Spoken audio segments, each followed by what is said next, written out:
From Los Angeles to New York, Game 3 of the championship series. 3 in a row coming here from Flushing. This best of 7 tied at a game apiece. Across baseball, there's not been much of a home field advantage this postseason. Home teams win about 50% of the time. Don't tell that to these New York Mets, who have won 14 of their last 16 here at Citi Field. Luis Severino on the mound. Sevy was 11-7 with a 3.91 ERA over 31 starts. Shohei Ohtani steps into the batter's box. He and Luis Severino are ready to go for Game 3. Severino staring into Alvarez, into the windup, and the first pitch of the ball game is swung on, hit on the ground to first, fielded down to a knee by Alonso behind the bag, and he runs to first to beat Ohtani. One pitch, one out. And that's one big out. Anytime you can get Shohei Ohtani. Here's Mookie Betts, right-hand batter. 3-2 the count. Now the payoff pitch to Betts. He's in there. Strike 3 called. He dotted a fastball over the outside edge, and Betts is caught looking. 2 up, 2 down. It'll bring up Freddie Freeman. 2-2. Now the pitch. Swung on and missed. Strike 3. Got him with a sweeper. Side retired. 2 strikeouts for Severino. The Dodgers go in order. Middle of the first, Dodgers nothing, Mets coming up. So now it's Walker Buehler's turn, getting ready for his 17th career postseason start. His last one, Game 3 of the division series against the San Diego Padres. 5 innings, 6 runs on 7 hits, 1 walk, no strikeouts. He'll face Francisco Lindor leading off, the shortstop in front of the third baseman Mark Vientos. Both of them went deep in Game 2 at Dodger Stadium. Lindor swings and hits one high in the air, left center field, ball carrying back on the warning track. Kike Hernandez is there underneath it for out number 1. Says Mark Vientos, the right-handed hitting third baseman, digs in. Strike 3 swinging. Buehler with a beautiful cutter. That was tight and riding away from the right-hander Vientos. No score, 2 out, nobody on bottom 1. The 0-1 to Nimmo, chopped third base side, fair ball. Backhanded by Muncy. He's in foul territory and won't even attempt the throw as Nimmo has an infield hit. So now Pete Alonso, 1 on, 2 out, no score. Another 3-2 from Buehler. Head start for Nimmo. Strike 3 swinging. Buehler went to the slider down and away, and Alonso chased it. So 2 strikeouts in a scoreless first inning for Buehler. Worked around a 2-out base hit. Muncy takes outside, ball 4, tosses the bat and heads down to first. The Dodgers' first base runner here in Game 3. Out to Oscar Hernandez, 1 on, nobody out, scoreless game. And now a 2-2 pitch. Hernandez swings and chops it right in front of the plate. They're going to go for second to try and get Muncy. The ball skips off the glove of Iglesias, and everybody's safe.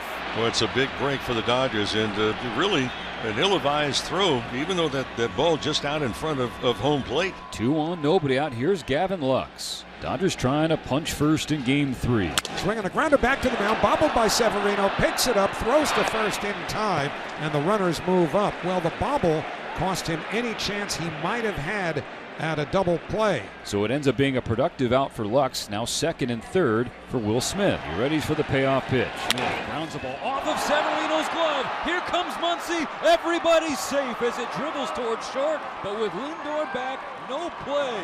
Will Smith with a hard hit ground ball right off the glove of the pitcher Severino, and it's 1-0 Dodgers here in Game 3. It's 3 plays you could qualify as defensive mistakes in this inning. And now it's 1-0 Dodgers. Runners at the corners, 1 out for Tommy Edman. Swings away here, hits a high fly ball to right center field. Marte at the track, sliding catch by Taylor. He came out of the middle and nowhere to catch that.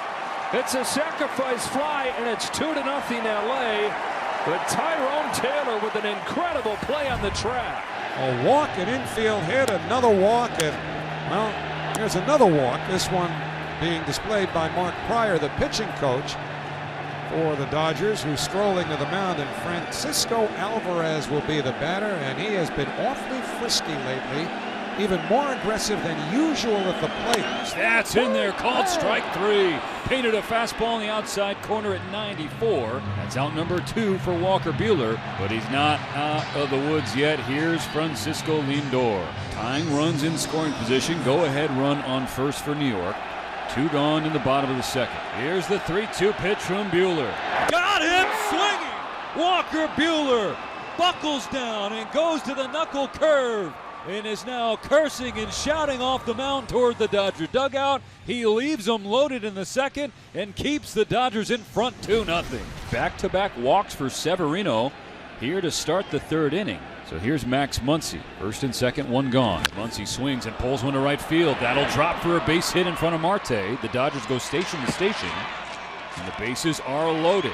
Bases loaded, one out. Top three, 2-0 Dodgers. Here's Teoscar Hernandez, who definitely has big power.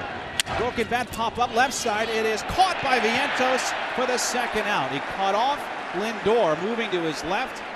That was a hard sinker in, so hard that it sawed off Hernandez's bat. Big second out. And now the bases are loaded with 2 outs for Gavin Lux. Breaking ball hit right back to the mound, grabbed by Severino. Throw to first in time, inning over. Dodgers had the bases loaded and 1 out, and Severino gets out of it unscathed. Buehler trying to get through 4. This is going to be his last hitter, Francisco Alvarez. Got him. Absolutely froze him with a fastball in the outside corner at 93. Make it 6 punch-outs for Walker Buehler in 4 scoreless innings here in Game 3. Both starters have thrown a lot of pitches through 4 innings. Walker Buehler is done with 4 scoreless. Severino is also labors. He's back out, though, for the 5th, which is a little bit of a decision for Carlos Mendoza. Here's Mookie Betts, right-hand batter, swinging a liner toward short. Backhanded by Lindor, down to a knee. Throws to first, he got him. What a gorgeous play by Francisco Lindor on a smash of a one-hopper by Mookie Betts. Lindor going to his right, again scrambling down to a knee in one motion, backhanding, and then the quickness to get up and get into throwing position and throw out Mookie Betts makes for a spectacular play by Lindor. 2 away. Freeman's 0 for 2.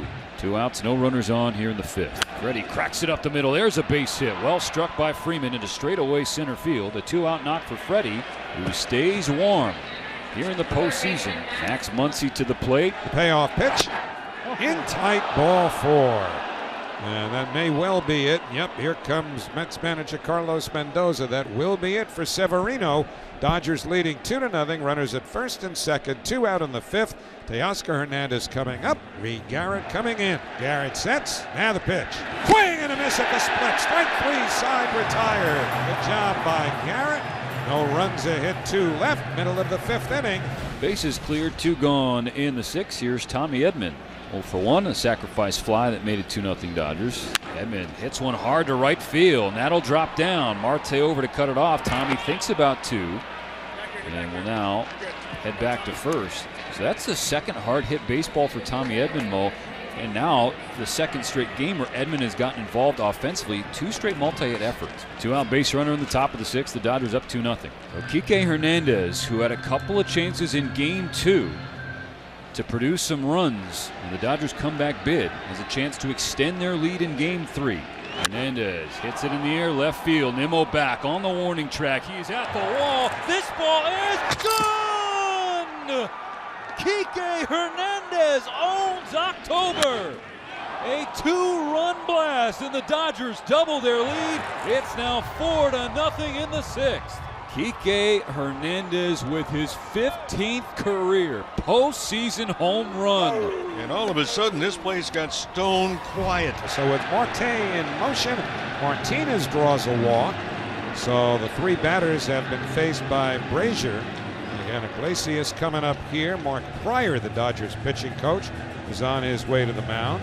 2 on, 1 out, and now you have a bat-to-ball guy at the plate. Those cardiac comeback Mets trying to chip away here in the home half of the 6th inning. Ground ball to Muncy. He has it in the glove to Lux. Here's the turn. It's picked out by Freddie Freeman, and that's 2. 5-4-3. The Dodgers get a double play and get out of the 6th inning.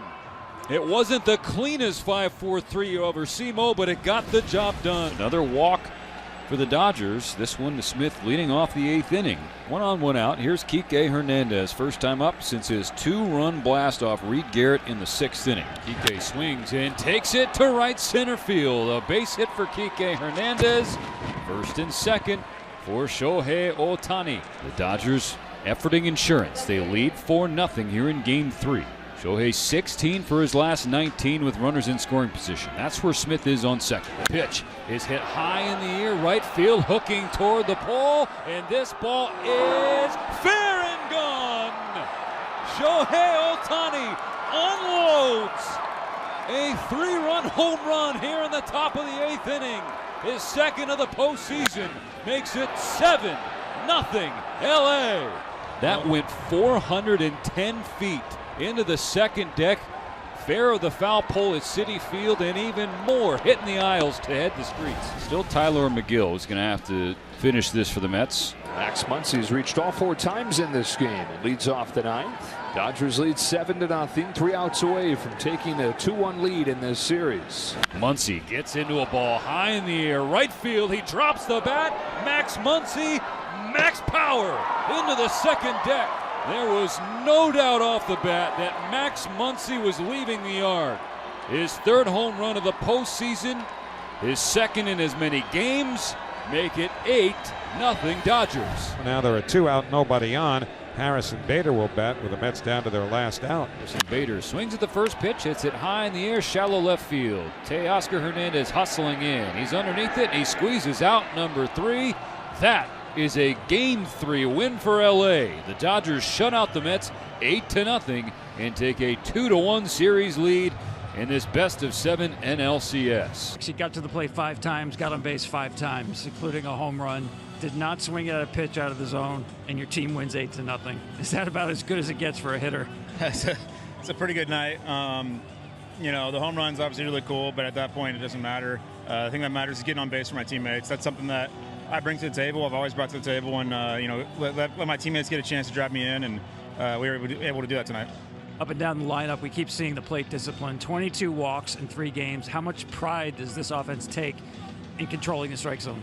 Yeah, we love it. You know, it's kind of what we do. We when we're going really well, we stay within ourselves. We stay within the zone, and you know, we get good pitches to hit, and you know, when you do that, the majority of the time, you're going to have some good results. You said coming into this game, there's no one you trusted more in a big game than Walker Buehler. What did you think of the effort he gave you tonight? He's Walker. You know, he's there's a phrase for what he was tonight. I'm obviously not going to say it. I don't want to get in trouble on that. But you know, that was Walker Buehler. You know, he had a couple rough at bats there, but you know, he bowed down in the end, got the out, and he showed the emotion. He showed he was Walker, and you know, that was what I expected. He's not going to back down on the moment. It's just, if anything, it's going to make him tougher and better, and you definitely saw that tonight. By the way, since that snake showed up in the dugout, 11-1, you've outscored the Mets, starting with your home run. Anything to that? No, it's a snake. Come on, guys. Thanks. Appreciate it. We'll see you tomorrow. All right. Thank you. Now for Ken Rosenthal. Thanks, Tom. Walker, 18 swings and misses tonight. That's the most you've ever had in the first 4 innings of a game. What changed? I don't know. I said earlier I like pitching in the cold. The ball was moving around pretty good for me today, and you know, Will did a really good job. You know, you look, shutouts in the playoffs don't come easy, and he did a really good job back there tonight.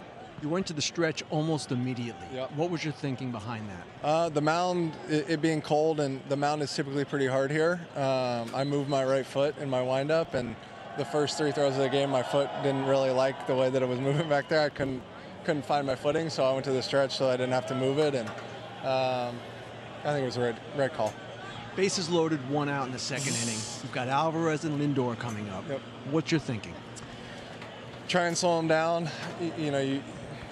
I'm not a guy this year that can really go and get guys and punch them out, and trying to slow him down, get the ball on the ground, and try and get 2 and get out of there with 1 run. But you know, made some pitches when I needed to, and got those 2 guys out. Walker, you've been through a lot the last few years. The second Tommy John, Yep. hip injury this year, trying to get back to who you were. Given all of that, how satisfying is what you accomplished tonight? Yeah, it's been a long road. It's been a hard year for me, and the past couple of years are hard in different ways, but being back and not being successful sucks. And you know, I think I've kind of looked at this playoffs or the end of the year. For me, it was trying to make the playoff roster first, and now it's trying to win a big game in New York. And when the stakes are that big, I think for me that it makes everything else feel really small, and whatever failures I had during the year are kind of gone. And you know, even the San Diego game, giving up 6 earned sucks, but getting the next 3 innings kind of clean, I think was a big momentum thing for me. And you know, these are the games that I'm here to pitch. Walker, thanks a lot. Congratulations. No, thanks very much. And a rousing win in this Game 3 for the Dodgers. And we welcome you to the post-game show with the crew. Derek Jeter is here, David Ortiz, Alex Rodriguez. And, you know, you think about what this Dodgers pitching staff has done. You just heard Walker Buehler with Ken Rosenthal. I mean, they've thrown shutouts in 4 of the last 5 games of the postseason. It's pretty incredible, Al. It is remarkable. And the Dodgers, look, I've said it all along, boys, they're bullies. And they walk and they hit home runs, and that's when they dominate. Tonight 3 bombs, 7 walks. But from top to bottom, complete domination. And obviously give Buehler a lot of credit. Absolutely. We were expecting at least 5 innings from Buehler, but the 4th inning that he pitched, he dominated. He absolutely dominated. He was locating his pitches very well. I mean, he ran out of pitches, basically. That's why he only went 4th inning. But I think he did a phenomenal job to keep the Mets offense down. He did exactly what he needed to do. You know, we talked about it. The Los Angeles Dodgers, they want to get to their bullpen. They want to use their bullpen. They try to get as many innings as they can out of their starters. The key, like I said, coming into it is you didn't want to overuse your bullpen, which they didn't tonight. No, they did not. Kike Hernandez coming over. He'll join our crew. We'll get him a mic. We'll get him a chair and another big home run. The guy killed it. Another big home run for Kike, and the Dodgers got him out to a 4-0 lead, and obviously they went on and cruised after that. And well, Kike, great to see you, man. Thanks for joining us. And we just started talking about the pitching staff. I mean, 4 shutouts in 5 games in a regular season is amazing, and in playoffs, it's pretty unbelievable. What have you noticed about the pitching staff as a whole? I mean, they're all in. They're bought in. They all want the same thing, and they're all willing to do whatever it takes to to take us there.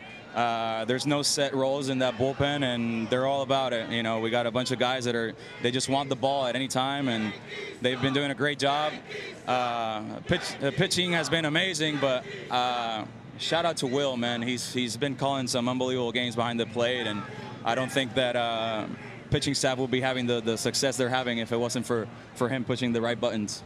Kike, I love your quote where you said something along the lines, I'm paraphrasing, we didn't come here to win just the National League. We came here to win everything. But I'm really interested to know, during the season, you hit a home run once every 26 at-bats. Then you turn into Big Papi in October.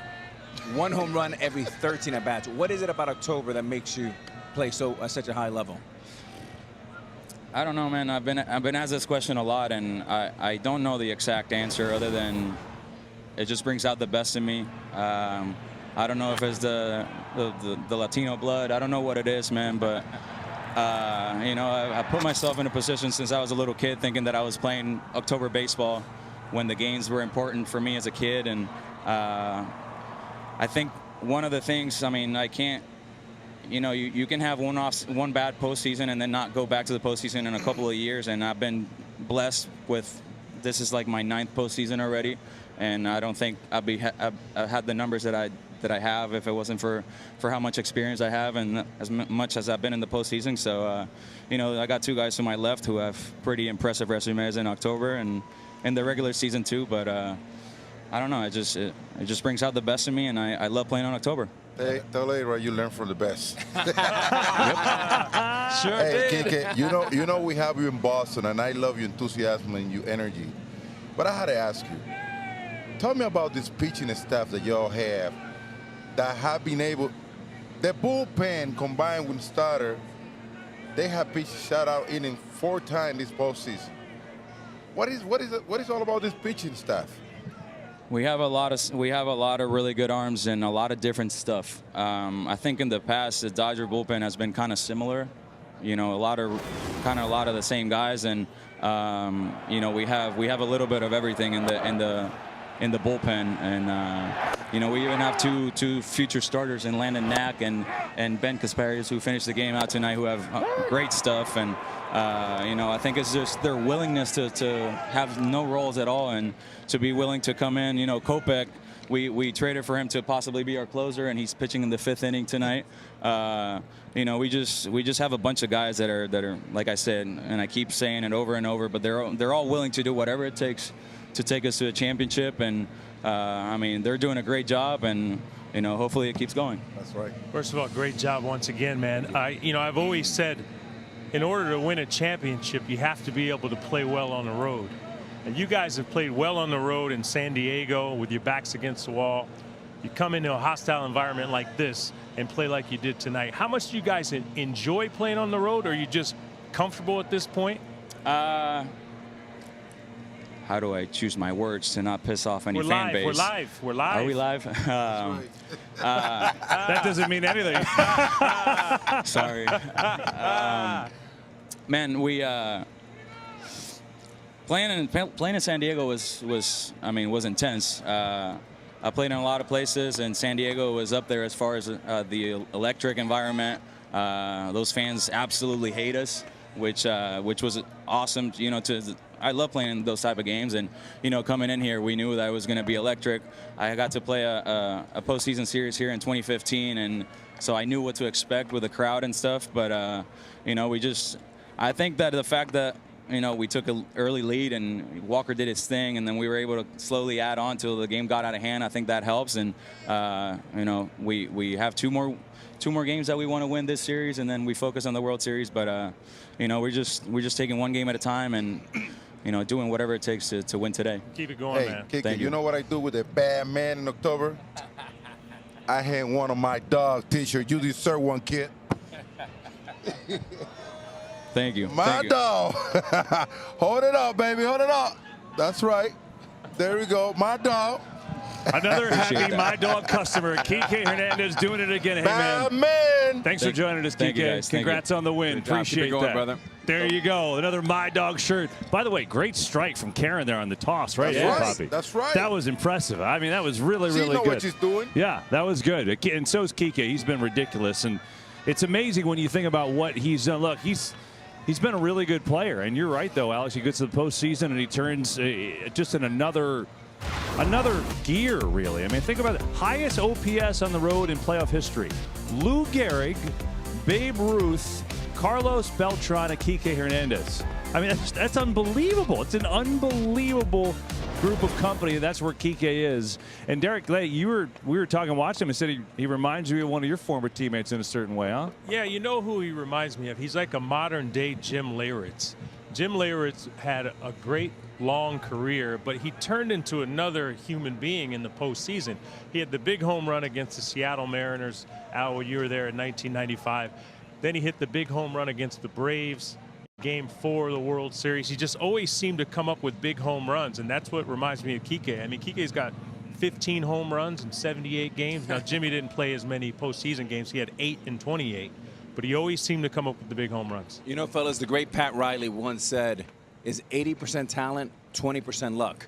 Well, the Dodgers got some luck because their shortstop Rojas goes down. The blessing in disguise, he goes down. It allows Dave Roberts to move Edman from center to short and put Kike in there as an everyday center fielder, and it's worked out absolutely beautifully. I tell you what, we had Kike a little bit in Boston for a year and son, and what I watched from Kike was that he loved those highlights. He loved those pressure games.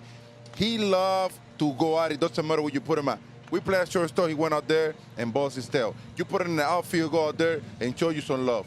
And playoff game during October, this guy is ready for it. I mean, he shows it every day. He loves the smoke too, doesn't he? I mean, he likes the playing on the road in front of the crowad. Yeah, he doesn't give up. Yeah, you know. You kind of need that though, right? You got to need that. We like to get those road wins. We were watching the game, but hey, this is pretty good. The Dodgers doing all this without Shohei Ohtani, and then all they had to do was get a couple runners on, and he hit one literally to Midtown. I mean, just an absolute bomb, a 3-run shot, and it's amazing, right? When the base is empty, nothing. He's been quiet. Runners on, can't get him out. I mean, just unbelievable. He go for the steak, Kevin. He go for the steak. He likes the steaks. The ribeye steaks. RBIs for those non-familiar with the term. But it is, you know, they haven't had to, I know he hit the one that went a mile, but they haven't had to rely on him as much. And they get a win without him, essentially. That's really big for the Dodgers. Well, maybe the biggest hit of the night was the last one by him because he's been a little bit sleepwalking the last 6 games. And that home run, just like Judge's home run, all these guys, all they need is a little bit of a gap. And he points in the dugout like he maybe told somebody, I'm going to go deep. He hits it to the moon, Kevin, like you said, to Midtown, and off he goes. One thing I like about Ohtani, it doesn't matter he's going off for whatever. He's swinging. He's not taking pitches. You throw him a strike, he's swinging. You know what I'm saying? Sometimes as a hitter, you get concerned when things are not going well and you want to get picky. He's the opposite. He continues swinging and he's just going to make it happen. Sometimes it's a feel. You know, it's you put pressure on yourself because you want to deliver, you want to come up big, and you just can't find it. Maybe that clicks for him. Same thing with Aaron. You said maybe they carry that into the next game. But look, Ohtani's going to hit. I mean, I guess the way to get him out is just have no one on base. Shohei, some call him Shani Ohtani. You call him whatever you want. The guy can rake with runners on base. That's the bottom line. But tonight, I think a big story, and we talked about it a lot in the pregame show, and you guys laid it out perfectly what Walker Buehler had to give to the Dodgers, and he basically gave it to him, right? I mean, you think about his outing tonight, 4 innings, 3 hits, no runs, and 6 strikeouts. Didn't have a single strikeout his last start, and this is quite the difference, right? And you guys pointed it out, too, in that start against the Padres. Didn't have the greatest of luck, a little couple misplays behind him. But I think the cool thing, you always reference, Al, you've been talking about how he showed that emotion in that San Diego game, right? You know, punching the cooler and throwing stuff, and it got guys fired up, right? He had that same emotion tonight. He got out of that big jam in the second inning, and he's screaming at Lindor, and he had that fire that I think carried him a little bit. He was unbelievable, and it was that again, fellas, that second inning in where he gave up 6 with really sloppy defense against the Padres. Tonight, he had the same situation, an opportunity to give it up, and he strikes out Alvarez with a 94-mile-an-hour fastball away looking, and then gets the MVP for the Mets on a beautiful breaking ball, and that was the difference. But, fellas, you need the fire. You need the intensity. And, Poppy, you said a great word is not more hype. Is more focused. And tonight, he came out focused. Absolutely. And one thing I noticed about him pitching tonight, he went more for the finesse than power. He was trying to keep batter off of balance. If you look at him pitching tonight, he was more of a pitcher using his breaking ball, trying to get hitter chasing pitches out of the strike zone. And then, boom, his location was outstanding. And he was using his fastball when you wasn't even expecting it. Yeah, and like you said, it's a little unfair to judge him on the 6 runs he gave up his last outing because he pitched much better than that. There were a few mistakes behind him, but he did exactly what he needed to do here. He is not low on confidence. He is very high on confidence in his ability, and he went out there and he proved it tonight. We were talking about he needs to go far. It was depending on which starter would go the furthest, would have the edge. Severino pitched wonderfully as well. He gave up 0 earned runs. But Buehler did exactly what they needed him to do, and they wanted to get in the bullpen, which they did. I'm curious, when you think about Buehler, he came off a second Tommy John surgery coming into the year, right? So he's rehabbing from that. Then he had a hip injury that was really bothered him for a good part of the year. And I'm wondering, watching the highlights and watching all the off-speed stuff, did we see a reinvention of Walker Buehler in front of our eyes tonight? We absolutely did, Kevin. That's a great question. What happens is the difference between good and great is making adjustments. Today, he didn't throw the ball, he pitched. And he had 18 swing and misses, the most in 3 years.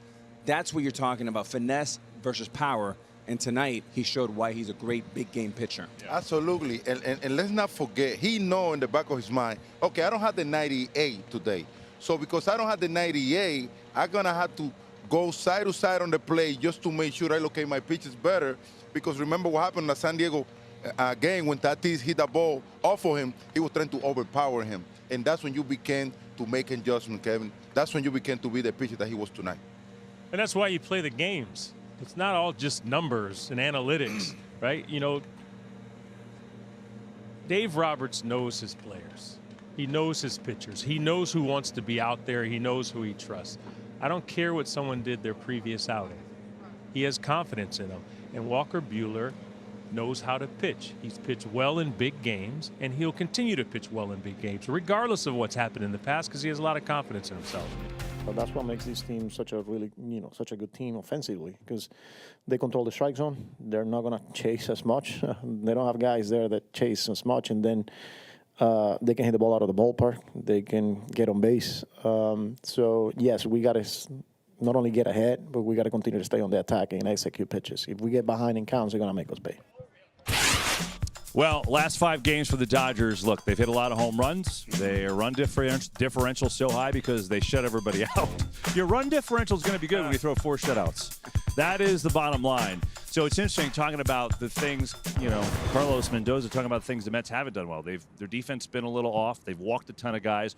What at bat stuck out for you tonight here, Al? For me, it was the Will Smith at bat early in the game. And look, some front office will tell you that strikeouts don't matter, Poppy. This is the way they teach the young kids today. But an out is not an out. And one of the at bats here, especially in October, contact is king. I'm going to show you an at bat, Will Smith, who's not swinging the bat great, but had a game-winning at bat here. 9 pitches, grinded it out. He makes contact and just keeps grinding, not trying to hit home runs. Ball almost hits him, fouling it off, grinding. Wow. And this is what the Dodgers are all about. It's demoralizing. They don't chase, they grind. He finally will put the ball in play, forces Severino to make a play, doesn't, advances the runner, gets an RBI. That's a base hit. Poppy, you know when teams don't make errors? When you swing and miss constantly. You got to force teams to make mistakes. And in October, with this weather, it's harder to field, and the pressure's elevated. Absolutely. And it seems like these two teams have the center of the lineup, which is the guys who carry every game. And if they don't come through, it seems like they don't score wrong.